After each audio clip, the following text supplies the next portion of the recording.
Hey everyone, thanks for joining me. Today we're going to talk about data-driven decision making, why it's important, and how it relates to your Zendesk use.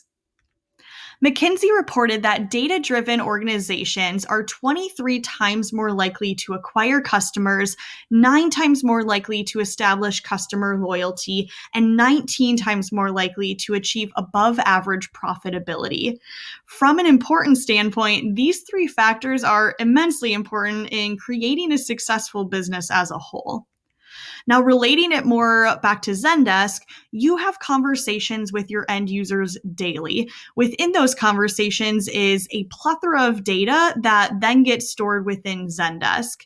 That data can then be used to make decisions around agent staffing, where resources should be allocated, to run a quality assurance program, tracking the request types that come into the system and how long those take to be resolved, what channels your customers prefer to reach out to you from, how efficient your team is, and your overall customer satisfaction, and how to turn negative experiences into positive ones. So you have all of this data at your fingertips. It just needs to be put to work. So in order to make data-driven decisions, I would first recommend identifying your business needs. What needs exist on your team? If you're looking to pitch a new CX approach or perhaps a new process that would increase efficiency, decide what metrics and what data you can use to tell your story and pitch those needs.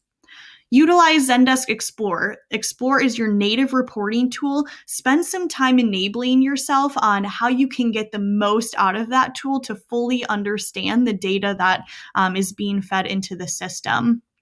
And share your results. So once you have that data, present your findings to agents, to your leadership teams, or even publicly if it's positive CSAT responses or impressive response times.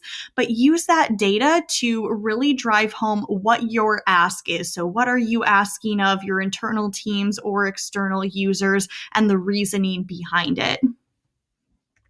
So I hope this is helpful in shedding a little light on how data-driven decision making can be really impactful, and I'll see you next time.